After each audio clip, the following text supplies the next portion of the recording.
Bismillahirrahmanirrahim. Teman-teman sekalian, kita bertemu kembali di konten baca buku. Kita akan melanjutkan membaca buku ini, yakni buku dengan judul Bid'ah dan Khurafat di Indonesia, buah karya Abu Umar Abdillah.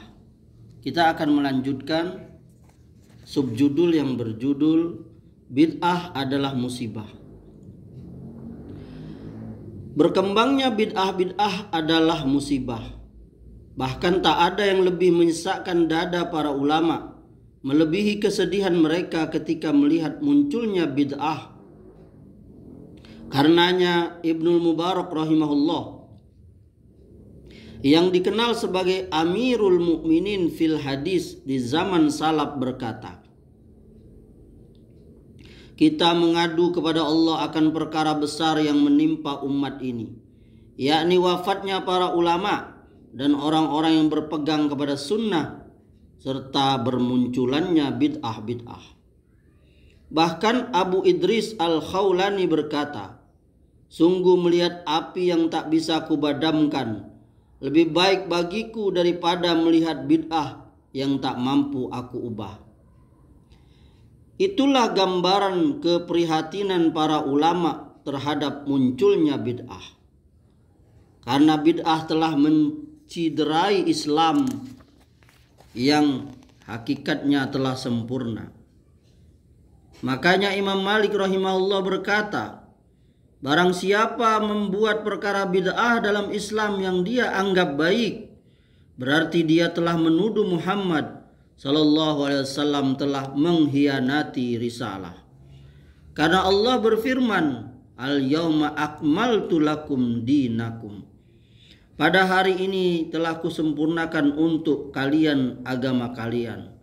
Al-Quran Surah Al-Maidah ayat 3. Jadi segala perkara yang pada saat itu bukan menjadi bagian agama, maka tidak akan menjadi bagian agama pula hari ini.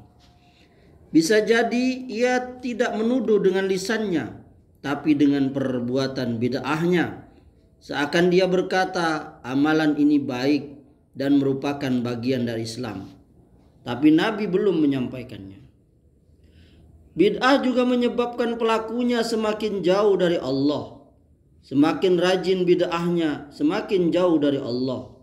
Hasan Al-Basri mengungkapkan, bagi para pelaku bid'ah, bertambahnya kesungguhan ibadah yang dilandasi bid'ah hanya akan menambah jauhnya ia kepada Allah.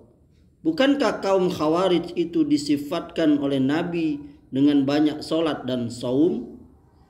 Kalian akan menganggap kecil solat kalian bila dibandingkan solat mereka, juga saum kalian dibanding saum mereka. Begitulah Nabi sifatkan. Tetapi Nabi menyebutkan hakikat mereka, yamrukuna minad daini kama yamrukus sahmu minar ramiyati. Mereka melesat dari Islam sebagaimana anak panah melesat dari busurnya. Hadis riwayat Bukhari dan Muslim. Pentingnya kewaspadaan yang mendalam terhadap masalah ini, hingga Nabi menyampaikan dalam khutbah hajat, wa syarrul umuri muhdasatuha wa kullu muhdasatin bid'atun.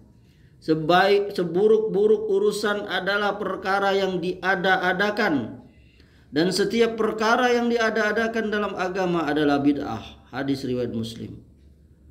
Bahkan ketika mendekati wafatnya, Nabi memberikan beberapa wasiat, di antaranya, wa iyyakum wa muhdasatil umuri fa inna kulla muhdasatin bid'atin wa kullu bid'atin dhalalatun. Jauhilah oleh kalian perkara yang diada-adakan, karena sesungguhnya setiap perkara-perkara yang diada-adakan itu bid'ah, dan setiap bid'ah itu sesat. Hadis riwayat Tirmizi dan Abu Dawud. Sekian.